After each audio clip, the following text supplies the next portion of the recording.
안녕하세요. 꿈보다 해몽 11차 진행하도록 하겠습니다. 저는 심의 황홍근입니다. 자, 50대 초반의 남성의 이야기가 나와요. 이분의 그 여동생이 통장 비밀번호를 알아가지고 돈을 몽땅 가지고 도망쳤대요. 이런 일이 있어요. 그래서 어떻게 했냐고 물으니까 고소하려고 법원까지 갔다가 그래도 여동생인데 어떻게 하겠습니까? 그래서 어쩔 수 없이 그냥 왔다. 그래서 거꾸로 한번 이렇게 전제를 달아봤어요. 만약 여동생이 중병을 앓고 있어서 오빠에게 도움을 요청한다면 어떻게 할 거냐라고 물었더니 당연히 도와줘야죠. 그런 얘기를 해요. 그래서 중병을 앓고 생명이 지금 위태로워 있는 것보다는 지금 이렇게 살아서 속썩이는 것이 낫지 않아요 하니까 아니 뭐 그건 현실이 아니냐 그래요. 그런데 그렇게 생각해서 마음의 평안을 얻으면은 이 또한 괜찮지 않겠냐라는. 그래서 이제 우리들이 그래요. 나 자신도 내가 병에 걸려서 숨도 못 쉬고 걷지도 못하고 보지도 못한다고 가정을 해보면은 제대로 숨 쉬면서 푸른 하늘을 볼 수 있다는 거, 이것이 이제 꿈이 되잖아요. 그리고 이 꿈이 이루어지면은 너무나 행복하게. 그러니까 우리는 지금에 일어나는 일들을 너무나 당연하게 생각하니까 이 가치를 놓치는 경우가 많다는 거죠. 새로운 사업을 시작했다가 큰 손실을 본 30대 남성이 있었어요. 급하게 사업을 했고 준비가 부족하다 보니까 사업이 잘 안 되었고 이럴 바에는 그냥 마음 공부를 할 걸 그랬다라는 이야기를 해요. 그런데 실패를 통해서 각성한다면은 또 배울 수 있는 거 아니냐. 뭐 그래도 가슴이 아프다고 하죠. 그런데 그렇게 가슴이 아프지 않았다면 과연 내가 새로운 생각을 할 수 있을까요? 그렇기 때문에 우리가 아픈 만큼 뭐 성숙해진다라는 얘기가 있잖아요. 우리는 살면서 수많은 실패를 하잖아요. 이거는 어쩔 수 없는 우리 인생의 하나의 그 과정이라고 봅니다. 저도 지금 우리 중1에서 중2로 올라가는 아들 6과 이렇게 치열한 그 삶의 현장 속에서 살고 있는데요. 많은 시행착오를 겪고 있어요. 특히 요즘에 물건을 사고 파는데 아주 취미가 들려가지고 옷도 사기도 하고 팔기도 하고, 그러니까 이제 뭐 옷을 한두 번 입고 뭐 서너 번 입은 정도, 이런 옷들은, 안 입는 옷들은 이제 내다 팔기도 하고 또 그런 옷들 사기도 해요. 그러면서 어떤 날은 거래가 좀 잘 된 것 같고 어떤 날은 좀 석연치 않고, 이제 그런 것들을 다 그 아픔을 통해서 배우는 거 아니겠어요? 그렇게 생각한다면은 그 아픔도 가치가 있다. 극단적 상황이 아님에도 심적 고통이 가중된다면 현실을 빈곤하게 해석하기 때문이다. 비록 현실이 빈곤할지라도 이를 풍요롭게 해석한다면 마음이 평화로워지고 이 마음의 평화는 현실적 어려움을 극복하는 발판으로 작용한다. 20대 중반의 청년이 이야기가 나옵니다. 우리 부모님은 초등학교 때 이혼을 하셨어요. 그때 상처를 많이 받아서 마음 한구석이 어둡고 의욕이 생기질 않는데 제가 다시 밝게 살아갈 수 있을까요? 얼마든지 그럴 수 있죠. 어떻게 하면 되느냐 물었어요. 되는 쪽을 보자. 우리가 너무 안 되는 쪽만 바라보고 있는 것이 아니냐. 그런데 이런 상황에서도 사실 되는 쪽이 있거든요. 그 다음에 이루어지는 게 있고 할 수 있는 일이 있거든요. 그런 점을 안 보고 오로지 잘 안 됐던 부분에만 집착하고 그걸 없애려다 보니까 온통 에너지가 다 소진되면서 내가 이미 할 수 있는 일조차도 못하는 그런 경우에 빠지게 되거든요. 이것이 바로 생각의 쏠림 현상이죠.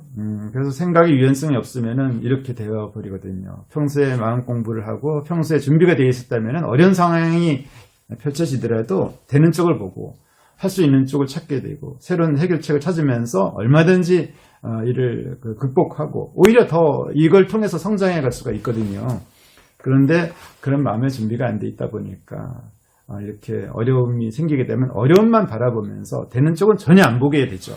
그러면서 무너지는 경우가 많은데 참 안타까운 일이죠. 되는 쪽을 바라보자는 거죠. 그러면은 살만한 세상임을 알게 될 것이다. 기운도 생겨나고 또 재미도 올라오고요. 그 기억과 상처는 희미해질 것이다. 그리고 궁극적으로는 그렇게 아팠던 그런 현실이 먼지처럼 작게 느껴질 수가 있다는 거죠. 또 그냥 추억이 돼버릴 수도 있고, 이것이 바로 마음 공부의 힘이죠. 우리가 이제 마음 공부를 하다 보면은 공부를 할 땐 열심히 해요. 그래서 다 이해합니다. 아, 그런 거구나. 그래, 나도 그렇게 마음을 크게 먹어야지. 그렇게 유연하게 살아야지. 이렇게 하다가도 나한테 문제가 생기면은요, 그때는 그 공부했던 모든 것들 다 버려요. 그리고 그 문제 속에서 헤매고 힘겨워하고, 그러다 겨우 빠져나오면 또 마음 공부합니다. 그래서 또 굉장히 이해를 해요. 그러다 또 현실적으로 문제가 부딪혀버리면은 또 마음 공부를 다 집어쳐요. 네, 머릿속에 있었던 것을 다 쓰질 못해요. 그러면서 또 이렇게 살아가는데, 이것이 바로 생활 따로 공부 따로. 우리 마음 공부라는 사람들이 이런 경우가 너무나 많아요. 이해는 잘합니다. 공부할 때. 근데 현실에서 어려움이 부딪히게 되면은 그 배운 것을 써먹지 않는다는 거죠. 그 배운 것을 나한테 적용하지 않는다는 거죠. 그러다 보니까 마음 공부가 공허해지는 거예요. 지식만 축적되고 쓸모없는 학문이 되어버려가지고 마치 우리가 방에서 그냥 공간만 차지하는 그런 쓰레기처럼 마음 공부도 그럴 수 있다는 거죠. 내 머릿속에 그냥 공간만 차지하고 있는 거예요. 그리고 그걸 써먹지를 못해. 그래서 이 증자는 이것을 보셨어요. 세 가지를 반성한 거죠. 그 세 가지가 첫 번째 뭐냐면은 내가 살아감에 있어서 정성을 다했는가, 이걸 보는 거예요. 두 번째, 내가 친구들 대할 때는 믿음을 가지고 대했는가, 나도 믿어줘야 되고 믿음직스러운 행동을 했는가, 이런 걸 반성했다는 거죠. 그리고 세 번째 반성했다는 것이 정말 중요한 건데요. 배운 것을 실천했던가 실천하지 않았던가, 이거를 늘 점검했다 그래요. 이것이 바로 뭐냐면은 우리가 마음 공부를 해놓고 나서 이 알았던 지식을 내가 어려울 때 쓰질 않는다는 거예요. 그래서 공부 따로 생활 따로. 이거는 치명적이죠. 마음 공부를 해서 뭐를 얻겠냐는 거죠. 그래서 내가 어려울 때 써먹을 수 있는 공부. 내가 어렵다면은 내가 이제까지 마음 공부했잖아, 자기수양했잖아, 그 배운 거 써먹어보자. 그러면 답이 나와요. 어떻게 써먹냐? 되는 쪽을 보는 거예요. 되는 쪽을. 가지고 있는 것을 보고 할 수 있는 것을 보는 거예요. 그리고 내가 기대치가 너무 높았나? 그럼 기대치를 내리면 되는 거예요. 이거가 다예요. 그리고 존재 인정. 달동네와 싸우고 있지는 않나? 뭐 이런 거 보는 거죠. 그러면 상황이 완전히 다르게 해석된다는 거지요.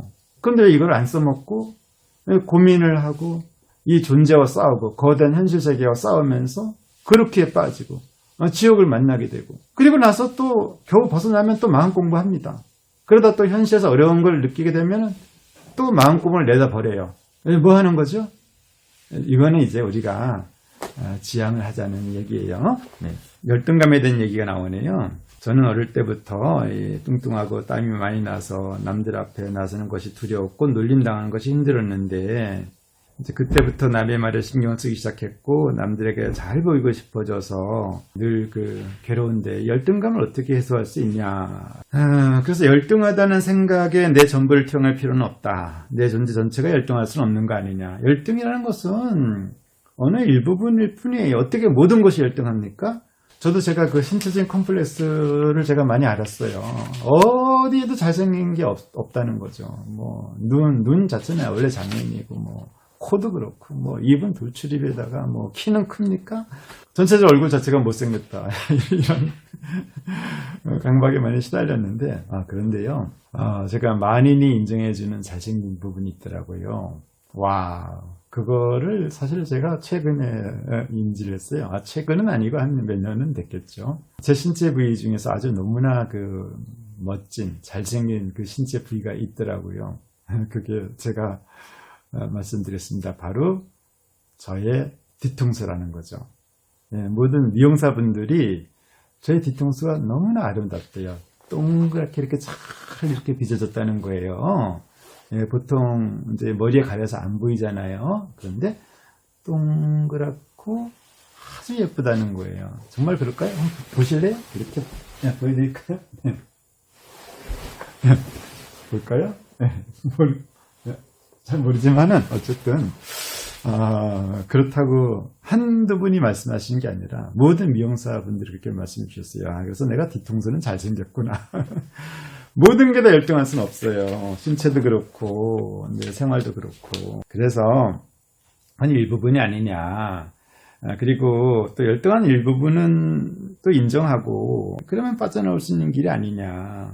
그리고 열등해야지 겸손해질 수 있고 그런 건데, 열등감에 빠진 이유가 열등해서는 안 된다는 그 생각. 그것이 바로 그 오만한 거잖아요. 그렇죠? 예, 그래서 우리가 부족해야지 겸손해질 수도 있고 사랑할 수도 있고 타인의 허물을 용서할 수도 있다. 내가 잘났고 부족함이 없으면 어떻게 타인의 허물을 용서할 수 있을까요? 그 잘난 내가?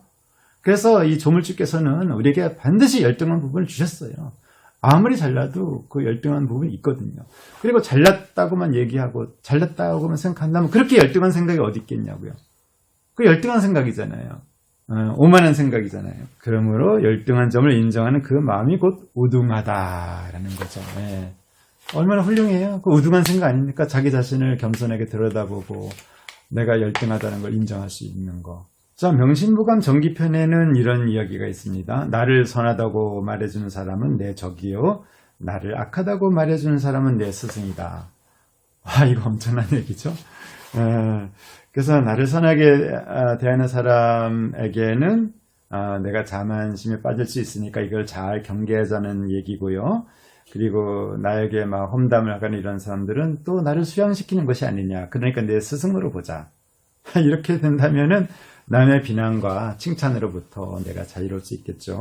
대학에 등장하는 삶에 대한 새로운 해석, 삼강령, 명명덕, 친민지어지선. 우리가 살아가는 것은 밝은 덕을 밝히는 데 있다는 거죠. 밝은 덕? 뭐죠? 마음의 평화 이런 거잖아요.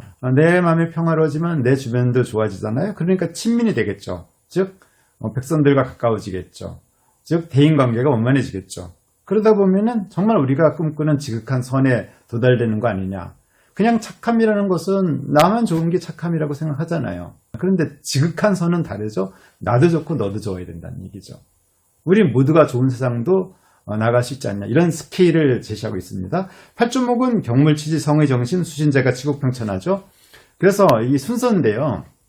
먼저 사물의 흐름을 보고 자연의 흐름을 보고 나서 내가 어떻게 살아야 되는지를 아는 거죠. 그러면은 그 아는 걸 가지고 정성을 쏟고 내 마음을 모두어 가게 되면은 내가 이제 수양하는 사람이 되는 거죠. 그러면서 내가 수양하니까 내 마음이 평화로워지고 내 생활이 즐거워지죠.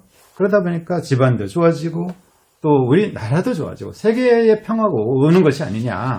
네, 아주 대단한 스케일이죠. 우리가 삶을 이런 식으로 해석한다면은 삶을 꿈이라고 본다면 삶 자체가 꿈과 같잖아요. 요전 시간에 얘기했듯이 네, 삶이라는 현실 세계가 다 꿈과 같은 건데 이 꿈도 이렇게 적극적으로 또 이렇게 전형적으로 해석을 한다면은 우리가 살맛이 나지 않겠습니까? 해석의 범위가 넓고 다양할수록 사물에 대한 차별심이 사라지고 오해가 적어진다. 겉으로 드러나는 차이는 50보 100배 불감을 알게 된다. 본질과 현상의 가치, 모르는 것과 아는 것의 의미, 가치 있음과 가치 없음, 이 모두가 한통 썩임을 깨닫게 된다는 거죠. 그렇게 되면 우리 마음에는 이제 평화, 자유, 사랑 이런 것이 싹 든다는 거죠. 선가에는 재미난 이야기가 있어요. 부처가 어디 있어요? 물으니까 법당 안에 있잖아. 그래요. 그러니까 다시 물었어요. 법당 안에 있는 그 목불은 그 나무에다가 그 금가루 묻힌 게 무슨 부처예요? 그러니까 네 말이 맞지. 그러니까 또 물었죠. 그럼 부처는 어디 있어요? 이러니까 법당 안에 있지. 자, 우리가 물론 나무 조각에 도금한 게 부처님이냐고요. 하지만 그거를 부처를 생각하고 거기에 정성을 들인다면은 그 부처 마음이 있는 거 아니냐. 그래서 이제 그렇게 얘기하는 건데 속아줄 수도 있다는 거죠. 져줄 수도 있는 거고요. 그래서 이렇게 꿈 같은 세상에서 긍정적이고 아름답게 해석할 수가 있는 거고 이런 걸 어떻게 사랑하며 살 것인가에 대한 고민을 했다면은 그거는 이제 유학이 되겠죠. 그리고 그 가운데서 내 이 불편한 욕심이 아무것도 아니라는 것을 깨닫게 해준다면 도가가 되겠죠. 성불 위한 끊임없는 수양 이러면 또 불가가 되겠죠. 이게 다 삶에 대한 해석일 뿐이라는 거죠. 사실 그렇잖아요. 유학은 뭐겠습니까? 유학이라는 것은 꼭 필요한 것은 우리가 하며 살자. 그래서 하라의 철학이에요. 하라. 이게 유학이에요. 그 노자는 하지 말라는 거죠. 무의자연. 아무것도 하지 말아라. 상충되는 것 같잖아요. 하지만은 노자 장자의 그 철학이라는 것은 쓸데없는 것을 하지 말라는 얘기죠.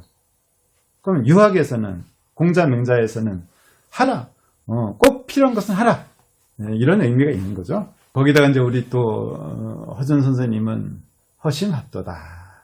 네, 마음을 비우면은 모든 일이 다 해결된다는 얘기죠. 마음을 비운다는 게 뭐냐? 기대치를 내리는 거예요. 그게 전부거든요. 내 마음이 가진 그 기대치가 다 허망할 수 있다는 거죠. 그걸 내리게 되면 무슨 문제가 있겠냐 이거죠. 네. 숨 쉬고 걷고 바라볼 수 있는 것으로 충분하다는 이야기를 하고 있습니다. 내 생각이 좁을수록 삶에 대한 해석이 편향될수록 부정적으로 바라볼수록 내 감정이 엉키고 삶이 고단해진다는 거예요. 그래서 현실이니 비현실이니 진실이니 거짓이니 이런 걸 구분하기보다 내 마음이 평화롭도록 해석을 해보자는 거죠.